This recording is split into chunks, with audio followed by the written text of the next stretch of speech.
बिस्मिल्लाहिर्रहमानिर्रहीम।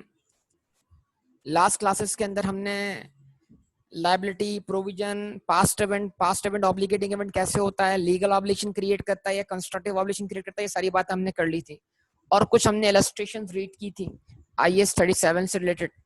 तो अब उन इलस्ट्रेशन में ICAP क्या करता है, थोड़ी थोड़ी अमेंडमेंट करता है। देखिए आपके सामने कुछ सिचुएशन रखने जाते हैं। देखिए जनाब, तो हम इसको एग्जाम्पल नंबर 10A को रीड करते हैं।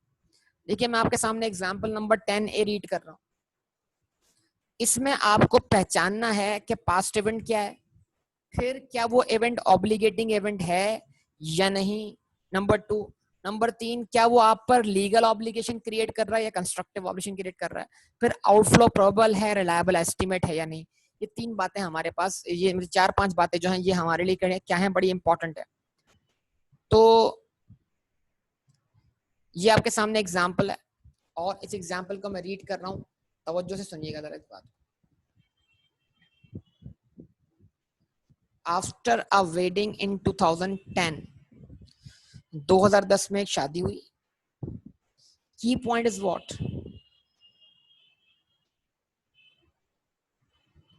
10 पीपल डाइड, 10 लोग जो है वो दुनिया या फानी से कूच कर गए, इस दुनिया से आगे निकल गए किसी और दुनिया में। ठीक है जी, possibly as result of food poisoning. और उनके इस दुनिया से रुखसत होने की वजह क्या थी? फूड पॉइजनिंग थी।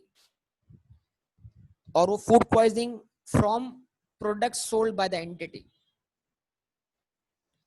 और वो फूड पॉइजनिंग जो है वो हमारी बनाई हुई प्रोडक्ट की वजह से हुई है। ऐसा ही है। तो अब यहां पर क्या जनाब, 2010 में लोगों का मर जाना हमारी प्रोडक्ट इस्तेमाल करके, ये पास्ट इवेंट है। क्या ये पास्ट इवेंट हम पर कोई लीगल ऑब्लिगेशन क्रिएट कर रहा है, ये पास्ट इवेंट ऑब्लिगेटिंग इवेंट है या नहीं है, इस बात को समझने की जरूरत है। ठीक है, अब यहां पर आगे बढ़ते हैं।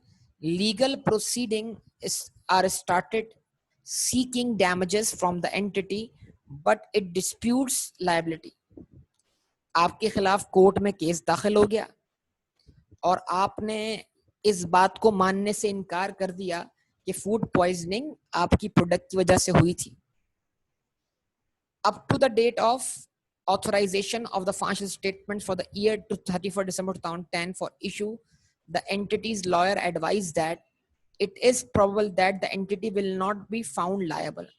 इस बात की probability ज्यादा है कि entity लायबल नहीं होगी। तो मैंने क्या कहा जनाब, अगर आपके लॉयर ने ये बोल दिया कि आपके केस जीतने के चांसेस ज्यादा हैं हारने के मुकाबले में, या फैसला आपके खिलाफ जाने के चांसेस ज्यादा हैं आपके हक में आने के मुकाबले में, सॉरी, फैसला आपके हक में आने के चांसेस ज्यादा हैं आपके खिलाफ जाने के मुकाबले में, तो इसका मतलब क्या हुआ, आप पहली स्टेटमेंट दें देयर इज नो ऑब्लिगेशन।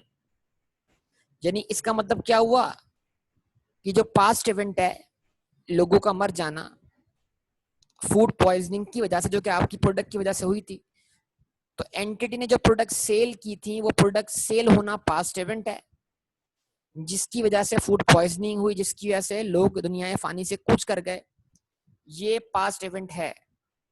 लेकिन क्या ये ऑब्लिगेटिंग इवेंट है?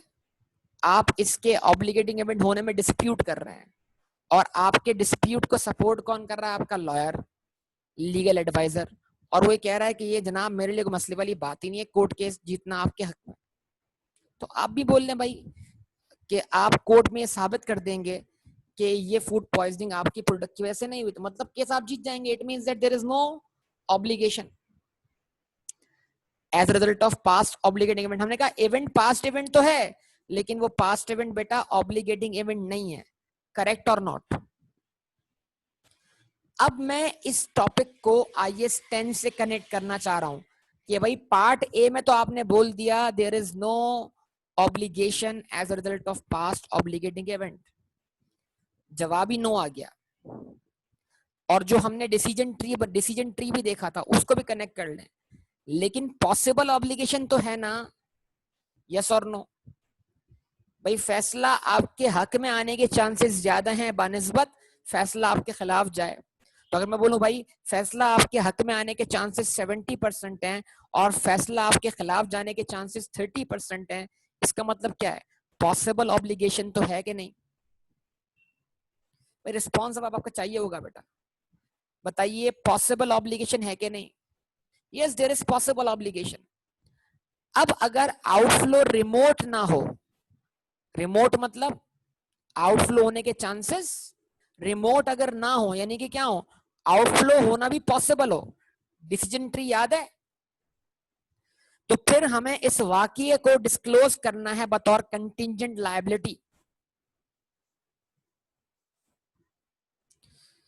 तो मैं आपके सामने सिचुएशन रख रहा हूं क्लियर कि एग्जामिनर कैसे एक ही सिनेरियो को तोड़ मरोड़ कर क्या करेगा, कोई दूसरा केस बना देगा। अच्छी तरह मेरी बातें सुन लें।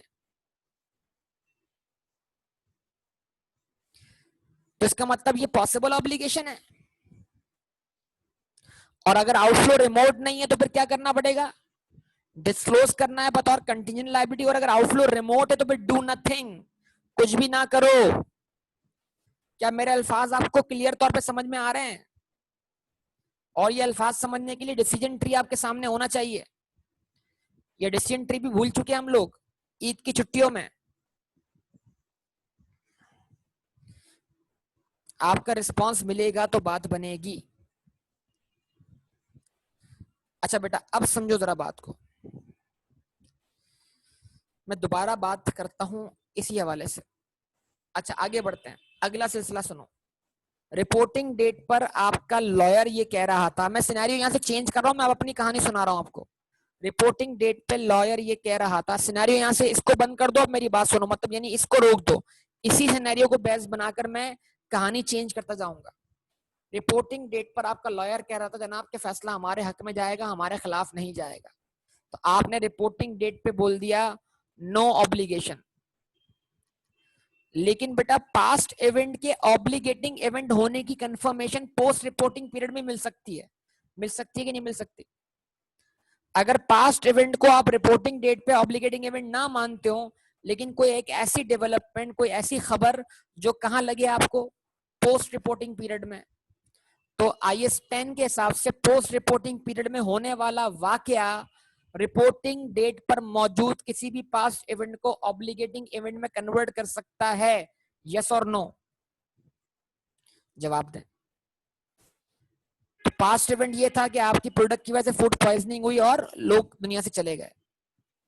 अच्छा आप उसको, उस लायबिलिटी को डिस्प्यूट करते, लेकिन पोस्ट रिपोर्टिंग पीरियड में अगर कोर्ट का क्या आ जाए, फैसला आ जाए,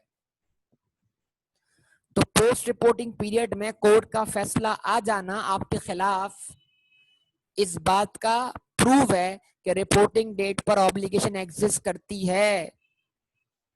क्या कहते हैं इस बात को? पोस्ट रिपोर्टिंग पीरियड में अकाउंट ऑथराइज फॉर इश्यू होने से पहले पहले अगर कोर्ट का फैसला आ जाए आपके खिलाफ, तो क्या बोलेंगे आप? ये मैं इधर से हटके बात कर रहा हूं, मेरी बात सुनिए बराए मेहरबानी। तो क्या मानेंगे इसको आप? एडजस्टिंग इवेंट मानेंगे नहीं मानेंगे? तो it means that post reporting period में कोर्ट का फैसला आ जाना रिपोर्टिंग पीरियड पे आपकी ऑब्लिगेशन को कंफर्म करता है। जवाब दीजिए। तो इसका मतलब क्या है? ये इवेंट हमारे लिए एडजस्टिंग इवेंट हो गया, लेकिन एडजस्टमेंट पास करने के लिए हमें कुछ और भी करनी है। आउटफ्लो प्रोबेबल होगा ऑब्वियसली। अब अगर लॉयर हमें यहाँ पर रिलायबल एस्टीमेट दे देता है कि उसके एस्टीमेट के हिसाब से कोर्ट हम पर कितना पेनल्टी या फाइन लगाएगा, तो फिर रिलायबल एस्टीमेट होने की बिना पर हम प्रोविजन क्रिएट कर देंगे। लेकिन अगर लॉयर के पास कोई रिलायबल एस्टीमेट मौजूद नहीं है, अगर लॉयर के पास कोई रिलायबल एस्टीमेट मौजूद नहीं है, तो फिर प्रेजेंट ऑब्लिगेशन होने की बिना पर, ऑब्लिगेटिंग इवेंट होने की बिना पर, आउटफ्लो प्रोबेबल होने के बाद भी वो आपके लिए कंटिंजेंट लायबिलिटी बन जाएगा, रिलायबल एस्टीमेट। लेकिन रिलायबल एस्टीमेट ना होना बहुत रेयर है। ये बात मैंने आपको पहले भी समझाई थी कि अगर दो जब बातों का जवाब यस हो गया तो तीसरी का जवाब भी यस अज्यूम किया जाएगा डिसीजन ट्री में। याद है या भूल चुके?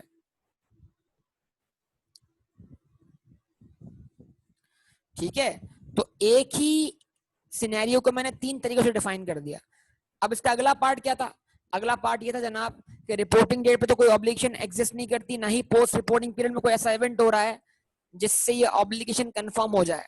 हाँ, अगले अकाउंटिंग पीरियड के एंड पर जो अगला अकाउंटिंग पीरियड है वो क्या है बेटा? However, when the entity prepares the financial statements for the year to 31st December 2011, its lawyer advised that owing to developments in the case, it is probable that the entity will be found liable.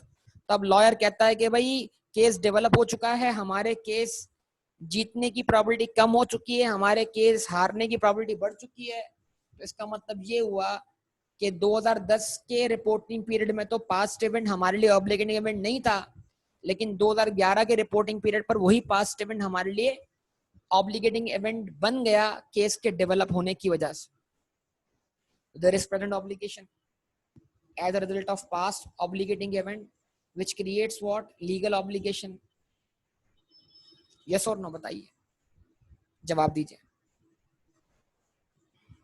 तो ये सारी बातें हमने पढ़ी थी, मैंने इस क्या कहते हैं कोर्ट केस से रिलेट कर दिया किसको? IAS 10 को भी। तो बराए मेहरबानी IAS 10 को इग्नोर मत कीजिएगा, IAS 37 से लाजमी क्या करेंगे, हम इसको कनेक्ट करेंगे। ठीक है जी, याद रहेगा ना हमें, हम भूलेंगे तो नहीं ना। तो ये केस वैसे हमने पढ़ा हुआ था।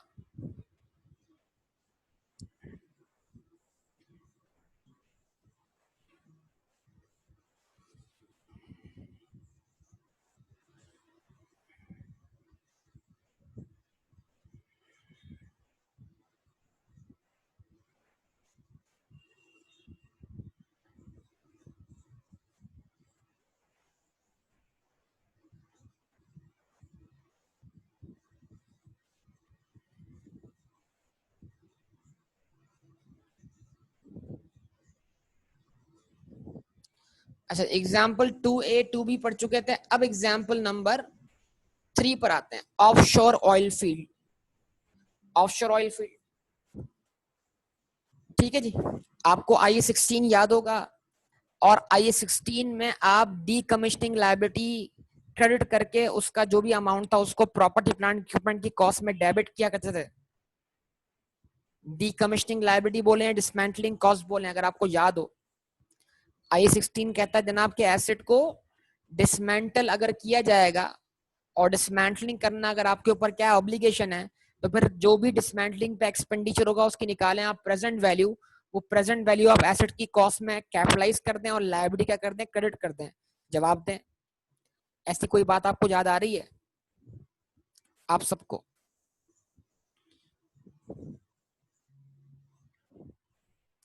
तो ये ऑफशोर ऑयल फील्ड की हम एग्जांपल लेते हैं यहां से, और एग्जांपल उसी बात से रिलेट कर रही है। मतलब प्रॉपर्टी प्लांट इक्विपमेंट में जो आपने डेबिट किया वो तो कैपिटलाइज हो गया एसेट के अंदर, लेकिन जो लायबिलिटी क्रेडिट की वो तो प्रोविजन है ना, उसकी मेजरमेंट आपने IAS एज पर IAS 37 करनी है, और उसकी मेजरमेंट पे फर्दर डिस्कशन अभी हमारे सामने होगा यहाँ पर आपके सामने। अच्छा जी, एग्जाम्पल नंबर 3 है offshore oil field. An entity operates an offshore oil field where its licensing agreement. Licence क्या है? कॉन्ट्रैक्ट है ना। लाइसेंस क्या है? कॉन्ट्रैक्ट है। जवाब दें बेटा, लाइसेंस कॉन्ट्रैक्ट का नाम ही है ना। लाइसेंस एक तरह से कॉन्ट्रैक्ट को रिप्रेजेंट करता है। आप सबसे बात कर रहा हूं। तो an entity operates an offshore oil field where its licensing agreement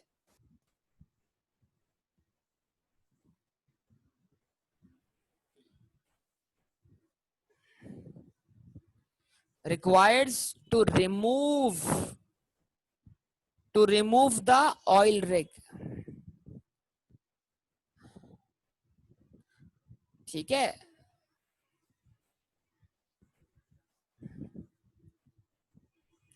क्या मतलब? ये ऑयल रिग क्या है? ऑयल रिग जो है वो स्ट्रक्चर है जो समंदर के बीच में इंस्टॉल किया जाता है समंदर में से ऑयल एक्सट्रैक्ट करने के लिए। फिर प्लांट लगता है उसके अंदर जिसके जरिए समंदर में ड्रिलिंग की जाती है और ऑयल एक्सट्रैक्ट किया जाता है। तो अब होता क्या है बेटा, प्रैक्टिकली ये होता है कि जो कंपनीज किसी गवर्नमेंट से लाइसेंस लेती हैं समंदर के बीच में ड्रिलिंग करने का या ऑयल एक्सट्रैक्ट करने का, वो कंपनीज लाइफ पूरी होने पर उस स्ट्रक्चर को समंदर में छोड़ जाती, वैसे का वैसा। उससे समंदर की जो लाइफ है उसको नुकसान पहुंचता है, एनवायरनमेंट को नुकसान पहुंचता है। अच्छा, वो कंपनीज उसको रिमूव क्यों नहीं करती? बड़ा सिंपल सा मामला है, रिमूव करेंगी, उसको स्क्रैप करेंगी, स्क्रैप करके पैसे मिलेंगे। तो उसको रिमूव और स्क्रैप करके जो पैसे मिलेंगे वो रिकवरी कम है, और उसको रिमूव करने की कॉस्ट क्या है, ज्यादा है। तो वो कंपनीज क्या करती हैं, उन ऑयल स्ट्रक्चर्स को, जो ऑयल रिग्स के स्ट्रक्चर्स हैं, उनको समंदर में वैसे का वैसा छोड़ देती हैं। ठीक है, तो अब ये लाइसेंसिंग एग्रीमेंट ये कह रहा है कि भाई हम आपको ऑयल एक्सट्रैक्ट करने की परमिशन दे रहे हैं, लेकिन एक शर्त है। वो शर्त क्या है कि जब ये लाइफ पूरी होगी तो ये ऑयल रिग का स्ट्रक्चर जो है यहाँ छोड़ नहीं जाना, इसको भी अपने साथ ले जाना, इसको रिमूव करना।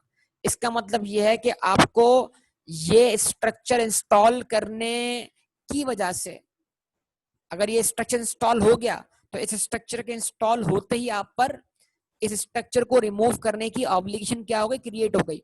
और वो क्रिएट कौन कर रहा है, लाइसेंस का टर्म कर रहा है। और लाइसेंस क्या है, कॉन्ट्रेक्चुअल किस्म का एग्रीमेंट है। और वो ऑब्लिगेशन जो कॉन्ट्रेक्चुअल के कॉन्ट्रैक्ट के जरिए क्रिएट होती है, वो कौन सी ऑब्लिगेशन होती है, लीगल ऑब्लिगेशन होती है। तो an entity operates an offshore oil field where its licensing agreement requires it to remove the oil rig at the end of the production and restore the seabed. कहता है 90% of the eventual cost relate to the removal of the oil rig and restoration of damage caused by building it, and 10% arise through extraction of oil. ठीक है जी। At the end of the reporting period, the rig has been constructed, but no oil has been extracted. तो जो भी आपको removal या cleaning cost bear करनी पड़ेगी, उस कॉस्ट का 90% बिलोंग करता है स्ट्रक्चर के ऑयल रिग के इंस्टॉल होने से, और 10% बिलोंग करता है इन्वेंट्री प्रोड्यूस होने से, मतलब ऑयल एक्सट्रैक्ट होने से। तो आज की डेट पर, रिपोर्टिंग डेट पर सिर्फ क्या हुआ है, ऑयल रिग इंस्टॉल हुई, अब तक कोई ऑयल एक्सट्रैक्ट नहीं हुआ। तो फिर आप आज की डेट पर जो पास्ट इवेंट है, वो पास्ट इवेंट क्या है, वो पास्ट इवेंट ऑयल रिग का इंस्टॉल होना है। ऑयल रिग का इंस्टॉल होना पास्ट इवेंट है, और ये पास्ट इवेंट आपके लिए ऑब्लिगेटिंग इवेंट है। क्यों? क्योंकि यहाँ पर लीगल ऑब्लिगेशन क्रिएट कर रहा है under licence agreement to remove the oil rig. अगर ये ऑयल रिग इंस्टॉल हो जाएगी तो इसको रिमूव करने की ऑब्लिगेशन आपके ऊपर ही है। ठीक है जी। उसके बाद आउटफ्लो क्या होना चाहिए, प्रॉब्लम होना चाहिए। ऑब्वियसली ऑयल रिग रिमूव की जाएगी, और इसका रिलायबल एस्टीमेट कैसे मिलेगा, ऑब्वियसली पास्ट एक्सपीरियंस से। अगर आप माजी में भी ऑयल रिग इंस्टॉल और रिमूव करते रहे तो माजी की रिमूवल कॉस्ट आपको एक एस्टीमेट दे सकती है। तो यहाँ और उसके मुकाबले में जो डैमेज होगा सी बैट को ऑयल एक्सट्रैक्ट करने की बिना पर, तो अभी कोई ऑयल एक्सट्रैक्ट हुआ ही नहीं है। जब कोई पास्ट इवेंट नहीं है तो ऑब्लिगेटिंग इवेंट की कोई सवाल ही पैदा नहीं होता। तो इट मींस दैट आज की डेट पर आप जो कॉस्ट बेयर करने के लिए तैयार होने चाहिए, जो आपकी आज की डेट पे जो कॉस्ट आपके लिए लायबिलिटी बननी चाहिए, वो लायबिलिटी 90% कॉस्ट के बराबर होगी। तो जरा आप इसको रीड करके देखें क्या लिखा हुआ आ रहा है। Present obligation as a result of past obligating event, the construction of the oil rig creates legal obligation. एक एक लफ्ज कीमती है बेटा। कंस्ट्रक्शन ऑफ ऑयल रिग बोल के ये एग्जामिनर यहाँ पर, या ये स्टैंडर्ड, इसको पास्ट इवेंट बोलना चाह रहा है। ऑयल रिग कंस्ट्रक्ट होना एक इवेंट है, पास्ट इवेंट है। कब कब ये इवेंट हुआ, रिपोर्टिंग पीरियड में। क्रिएट कर रहा है आप पर लीगल ऑब्लिगेशन। क्यों? ये पास्ट इवेंट आपके लिए ऑब्लिगेटिंग इवेंट है। और ये ऑब्लिगेशन लीगल क्यों है? क्योंकि ऐसा करना आपके लिए जरूरी है under the terms of the licence to remove the rig and restore the seabed, and is this an obligating event. लिहाजा ये आपके लिए ऑब्लिगेटिंग इवेंट है। तो at the end of the reporting period, however, there is no obligation to rectify damage that will be caused by extraction of oil. तो अभी तक कोई ऑयल एक्सट्रैक्ट नहीं हुआ तो कोई पास्ट इवेंट नहीं हुआ, जब कोई पास्ट इवेंट नहीं हुआ तो उस पास्ट इवेंट के बदले कोई ऑब्लिगेशन आप पर क्रिएट नहीं हो सकती। तो अब इसका मतलब क्या है, इसका कंक्लूजन आपके सामने आएगा, an outflow of resources embodying economic benefit in settlement. तो ये तो आपको रिमूव करना ही करना होगा। इसका मतलब क्या है, ये आउटफ्लो आपकी जेब से होगा। आउटफ्लो होना क्या है, प्रोबेबल है। कंक्लूजन क्या है, a provision is recognised for the what, for the best estimate of what 90% of the eventual cost that relate to the removal of oil rig। तो अभी आप उतने अमाउंट को अपने ऊपर लायबिलिटी मान लें जितना अमाउंट बिलोंग करता है ऑयल रिग को रिमूव करने से, और उसको आप ऑयल रिग की कॉस्ट का पार्ट बनाएं। एक तरफ आप एसेट डेबिट कर दें, दूसरी तरफ क्या कर दें, आप लायबिलिटी क्रेडिट कर दें। अच्छा जी,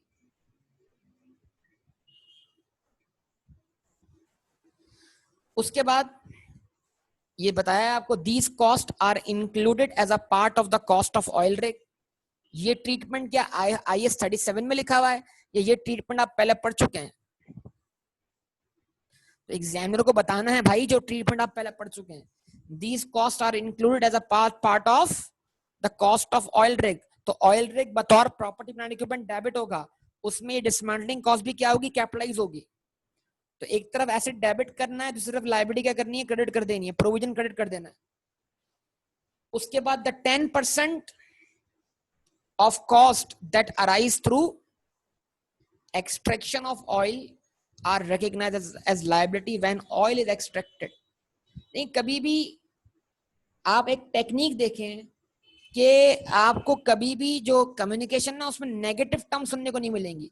हम ये नहीं बोल रहे कि हम उसको लायबिलिटी रिकॉग्नाइज नहीं कर रहे, हम बोल रहे हैं कि हम उसको लायबिलिटी रिकॉग्नाइज करेंगे जब पास्ट इवेंट होगा, जब ऑयल एक्सट्रैक्ट होगा।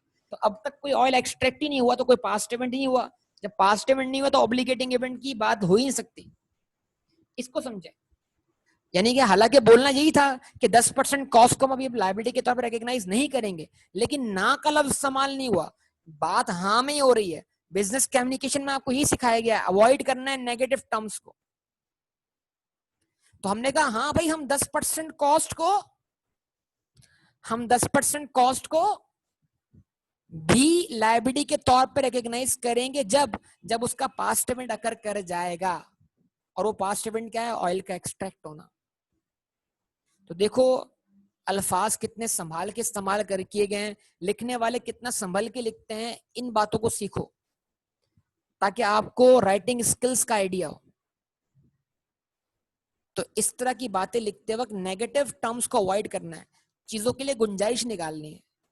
अभी हम ये नहीं बोल रहे कि हम कैपिटलाइज कर रहे हैं, हम बोलेंगे हम कैपिटलाइज करेंगे। कब करेंगे, जब ऑयल एक्सट्रैक्ट होगा। तो ऑयल एक्सट्रैक्ट होगा तो वो पास्ट इवेंट बनेगा, वो पास्ट इवेंट हम पर लीगल ऑब्लिगेशन क्रिएट करेगा। क्या ख्याल है बेटा, गुफ्तगू समझ में आती है? जवाब दो सब लोग।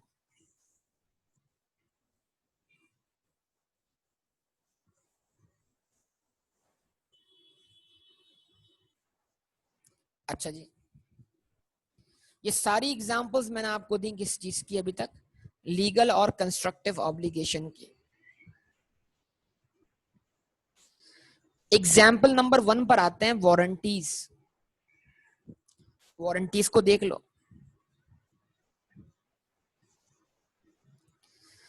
A manufacturer gives warranties at the time of sale।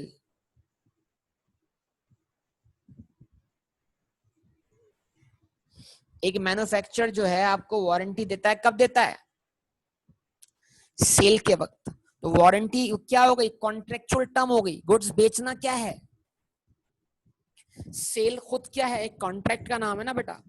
Goods की खरीदो फरोख्त एक कॉन्ट्रैक्ट है,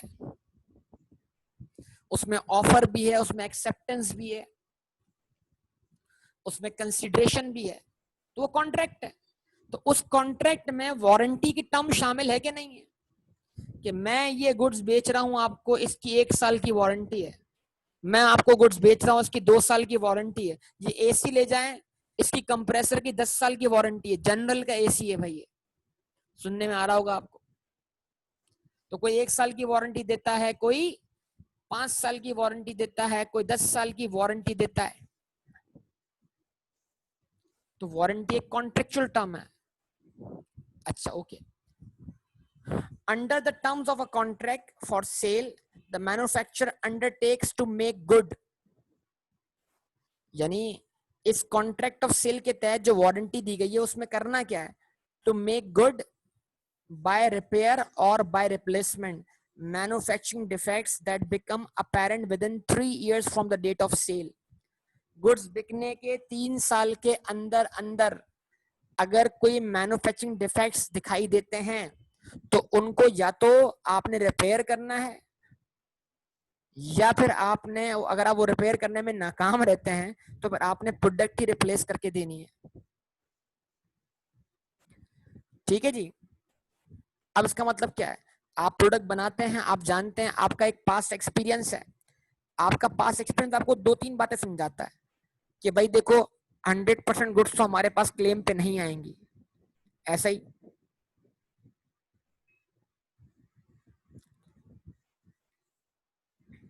100% तो क्लेम पे नहीं आएंगी ना सारी। क्या जो गुड्स आप सारी बना रहे हैं सारी वापस आएंगी क्लेम पर? ऐसा तो नहीं हो सकता। खराबियां चंद गुड्स में वाकई होंगी। मतलब अगर आप बनाते हैं गुड्स, आप बनाते हैं 20,000 आइटम, तो 20,000 आइटम में से अगर 2,000 आपके पास वारंटी क्लेम पर आते हैं तो उसका मतलब क्या हुआ, आपका जो वारंटी क्लेम है वो कितना है, 10% है। यानी किसी भी आइटम के वापस आने की प्रोबेबिलिटी जो है वो क्या है, 10% है, और ना आने की प्रोबेबिलिटी क्या है, वो 90% है।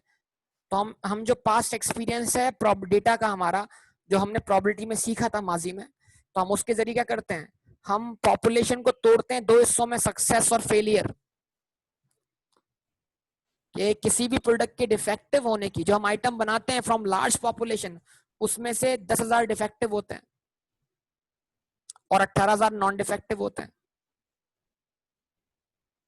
तो किसी भी आइटम के डिफेक्टिव होने की प्रोबेबिलिटी 10%, डिफेक्टिव ना होने की प्रोबेबिलिटी 90%। हो सकता है एक्चुअल डिफेक्टिव ज्यादा भी होते हो, लेकिन आपके पास क्लेम होने कितने आते हैं, 10% आते हैं। क्योंकि बाज लोग ऐसे भी होते हैं जो चीजें खराब होने के बाद भी उनकी वारंटी क्लेम नहीं करते। ऐसे लोग हो सकते हैं दुनिया के अंदर। आप जवाब दीजिए। तो इसका मतलब क्या है, अब इसको दोबारा ध्यान से पढ़िएगा। A manufacturer gives warranties at the time of sale to purchase its product, purchase of its product, to the purchasers of its products under the terms of the contract for sale. The manufacturer undertakes to make good by repair or by replacement manufacturing defects that become apparent within 3 years from the date of sale.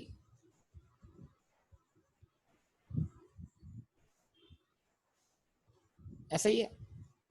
अच्छा जी, on past experience it is probable, probable मतलब more likely than not that there will be some claims under warranties।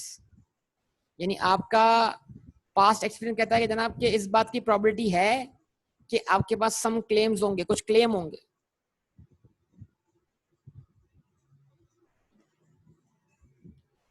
कुछ claim के आने की probability है आपके पास, ऐसा ही है।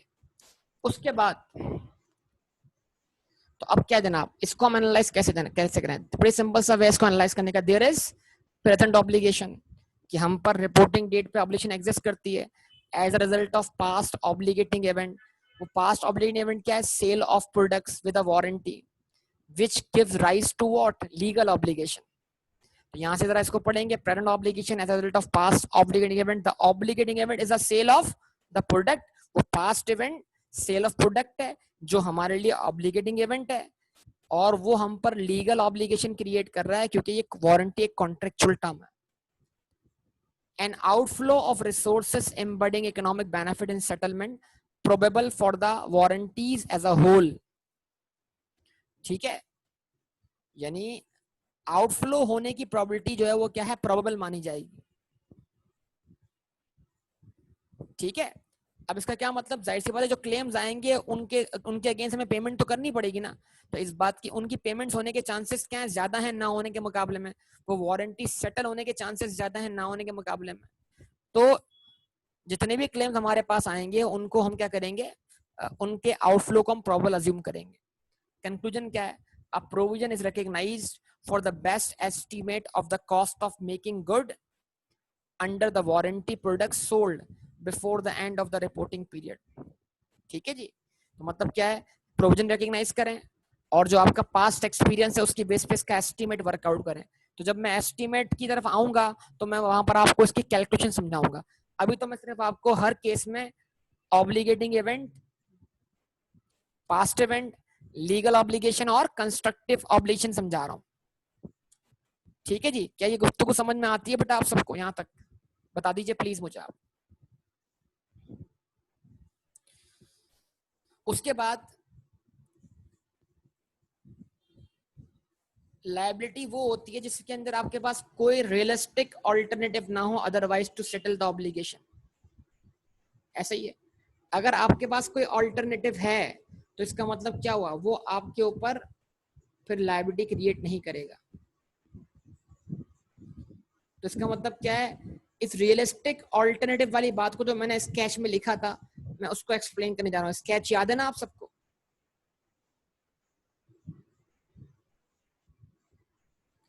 एग्जाम्पल नंबर 6 देखिएगा प्लीज बेटा। एग्जाम्पल नंबर 6 देख रहे हैं, legal requirement to fit smoke filters. कानूनी तौर पर आप बाउंड है स्मोक फिल्टर इंस्टॉल करने के लिए। अच्छा जी, क्या लिखा हुआ है, under new legislation an entity is required to fit smoke filters to its factories by 30th June 2011।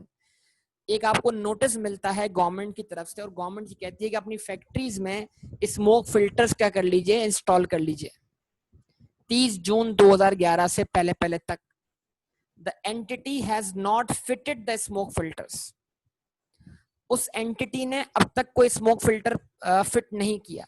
Scenario number 1, कब तक फिट नहीं किया, at 31 December 2010 at the end of the reporting period. तो अब ध्यान में रखिएगा बेटा, किसी भी एसेट को खरीदने के हवाले से अगर कोई लायबिलिटी क्रिएट होने की बात होगी तो जाहिर सी बात है वो लायबिलिटी उस एसेट को खरीदने की वजह से वो लायबिलिटी हम पर जब क्रिएट हो सकती है जब हम उस चीज को परचेज कर लें।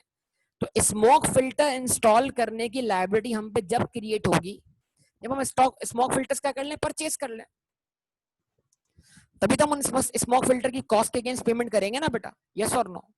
अगर हमने आज तक अभी तक कोई स्मोक फिल्टर्स नहीं परचेज किए तो स्मोक फिल्टर की कॉस्ट हमारी लायबिलिटी कब कहलाएगी, जवाब दें। किसी भी एसेट को जब तक आप परचेज ना कर लें तो उस एसेट के अगेंस्ट पेमेंट करना आपके लिए लायबिलिटी कब कहलाएगा, जब तक कि आप उसको परचेज ना करें। जवाब दें मुझे आप सब लोग बेटा, मैं ये बड़ी इंपॉर्टेंट बात समझा रहा हूं।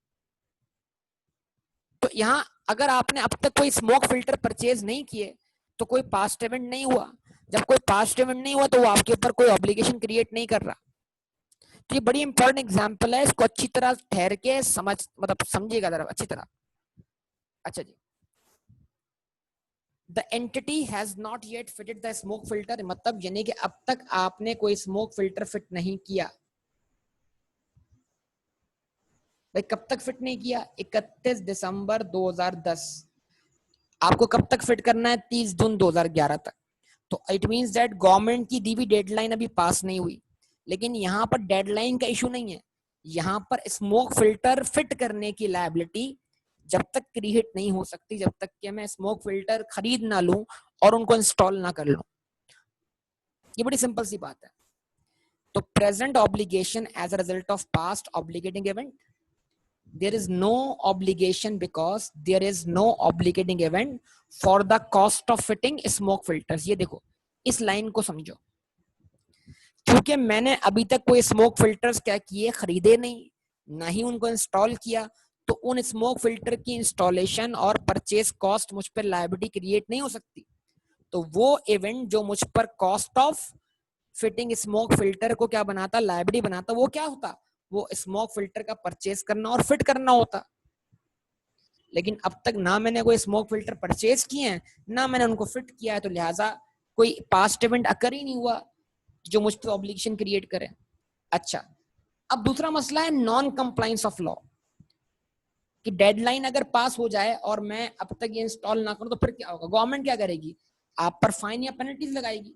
तो क्या अभी कोई डेडलाइन पास हुई है? अभी तक 31 दिसंबर 2010 तक कोई डेडलाइन पास नहीं हुई, अभी 6 महीने बाकी हैं, अभी तो बहुत वक्त है, ठीक है ना। तो अब जैसे तो लिखा हुआ क्या है, तो ना ही अब तक हम पर स्मोक फिल्टर्स फिट करने की कोई लायबिलिटी मौजूद है, ना ही नॉन कंप्लायंस ऑफ लॉ के तहत हम पर कोई फाइन या पेनल्टी लगाई जा सकती है। दोनों में से कोई भी एक भी वाकया नहीं हुआ। यानी इसका मतलब क्या है, cost of fitting smoke filters तो मुझ पर लायबिलिटी बनी नहीं सकती जब तक मैं उनको परचेज ना कर लूं, और मैं cost of fitting smoke filters को अवॉइड कर सकता हूं कैसे, पेनल्टी पे करके। तो जब तक मैं, इट मींस अगर मैं उसको पेनल्टी पे कर करके अवॉइड कर सकता हूं, तो इसका मतलब ये हुआ कि जब तक मैं स्मोक फिल्टर परचेज या फिट ना कर लूं, स्मोक फिल्टर के अगेंस्ट पेमेंट करने की लायबिलिटी मुझ पे ऑब्लिगेशन बनी नहीं सकती, क्योंकि मेरे पास यहाँ पर फाइन या पेनल्टीज की शक्ल में रियलिस्टिक ऑल्टरनेटिव क्या है, मौजूद है। इस तरह समझना। तो कंक्लूजन क्या बना, no provision is recognised for the cost of fitting smoke filters. तो स्मोक फिल्टर की कॉस्ट का कोई आपको प्रोविजन बनाने की जरूरत नहीं है, क्योंकि कोई ऑब्लिगेटिंग इवेंट अकर ही नहीं हुआ। अच्छा जी, उसके बाद बी पॉइंट क्या है, बी पॉइंट ये है कि भाई वक्त गुजर रहा है, अब क्या आ गया है 31 दिसंबर 2011, यानी जून 30 2011 भी गुजर चुका है, और आप सेकेंड ईयर एंड पे आ चुके हैं, यानी आप गवर्नमेंट की दी हुई डेडलाइन क्रॉस कर चुके हैं। तो अगर आप गवर्नमेंट की दी हुई डेडलाइन क्रॉस कर चुके हैं और अब तक आपने कोई स्मोक फिल्टर्स फिट नहीं किए, तो आपको अगेन स्मोक फिल्टर की कॉस्ट पे करने की आपके ऊपर कोई ऑब्लिगेशन नहीं है। लेकिन चूंकि आपने गवर्नमेंट की बताई हुई डेडलाइन क्या कर ली है बेटा, क्रॉस कर ली है, तो अब आपके ऊपर फाइन या कम से कम पेनल्टी पे करने की ऑब्लिगेशन क्या होगी, मौजूद होगी। तो लिखा हुआ क्या आ गया, present obligation as a result of past obligating event, there is still no obligation for the cost of fitting smoke filters because no obligating event has occurred। और वो obligating event क्या है, fitting of smoke filter. Smoke filter की payment करने की हम पर कोई ऑब्लिगेशन अराइज नहीं हुई, क्योंकि अब तक हमने कोई स्मोक फिल्टर खरीदे ही नहीं, ना ही उनको इंस्टॉल किया। लेकिन क्योंकि गवर्नमेंट की दी हुई डेडलाइन क्या हो गई, पास हो गई, तो वो डेडलाइन पास होने से हम पर कम से कम फाइन या पेनल्टीज पे करने की ऑब्लिगेशन क्या हो गई, क्रिएट हो गई। However, an obligation might arise to pay fines or penalties under the legislation because the obligating event has occurred। Fine या पेनल्टी पे करने का ऑब्लिगेटिंग इवेंट अकर हो चुका है। वो क्या है, the non compliant operation of the factory. Factory जो है वो गवर्नमेंट की बताई हुई एसओपीज फॉलो नहीं कर रही, एसओपीज, समझे बात को। अब क्या होगा, an outflow embodying economic benefit in settlement. तो क्या आउटफ्लो प्रोबेबल है, तो अब इसमें वही बात आएगी, इसमें कानून तो होना एक अलग बात है, कानून पे अमल दरामद होना एक और बात है। अगर गवर्नमेंट के लोग आपके पास आएंगे और कुछ पैसे आपसे लेके शराफत से चले जाएंगे और आपके खिलाफ कोई एक्शन नहीं लेंगे, इसका मतलब ये है कि फाइन या पेनल्टी पे करने का जो आउटफ्लो है वो प्रोबेबल है ही नहीं, सिंपल सी बात है। चंद लोग आए, कुछ पैसे उन्होंने आपसे लिए और वो शराफत से चल दिए, आपके खिलाफ कोई लीगल एक्शन नहीं लिया, कोई पेनल्टी इम्पोज नहीं की। क्या ख्याल है बताइए। हाँ, अगर गवर्नमेंट का कानून बड़ा स्ट्रांग है, आने वाले जो हैं वो मानते नहीं है, चाय पानी पैसे वगैरह नहीं लेते, कानून बहुत स्ट्रांग है, तो फिर तो वो आप पर पेनल्टी इम्पोज करके जाएंगे। तो इसका मतलब क्या हुआ, स्ट्रिंजेंसी ऑफ लॉ जो है वो क्या है, वो आपके आउटफ्लो की प्रोबेबिलिटी क्या करेगा, डिफाइन करेगा। तो असेसमेंट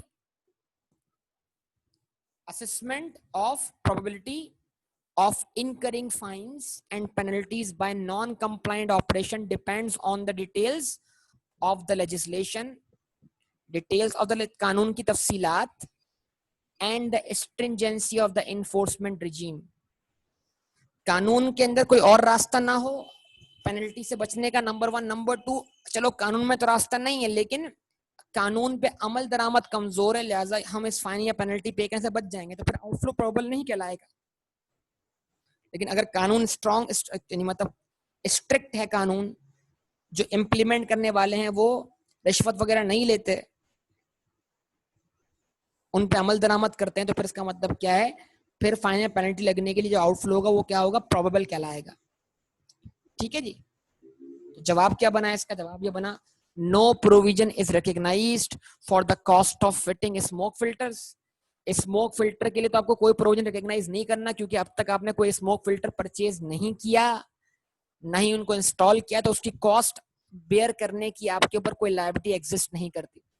लेकिन कॉस्ट ये स्मोक फिल्टर इंस्टॉल ना होने से आपने गवर्नमेंट की दी हुई डेडलाइन क्या कर दी, क्रॉस कर दी। तो इसका मतलब क्या हुआ, आप फाइन या पेनल्टीज पे करने के लिए क्या हो जाए, तैयार हो जाए। और उस केस में फाइन या पेनल्टीज का प्रोविजन जब बनेगा तब आउटफ्लो क्या होगा, प्रोबेबल होगा। However, a provision is recognized for the best estimate of any fines and penalties that are more likely than not to be imposed. ये प्रोविजन बनाया जाएगा फाइन या पेनल्टीज का जिनके लगने के चांसेस ज्यादा होंगे ना लगने के मुकाबले में। यानी इट मींस दैट उन फाइन और पेनल्टीज का आउटफ्लो प्रोबेबल होना क्या है, जरूरी है। उम्मीद करता हूँ ये आपको पूरा एक एग्जाम्पल समझ में आया होगा। जवाब दीजिए बेटा, सबको समझ में आया? रिस्पॉन्स कर दीजिए।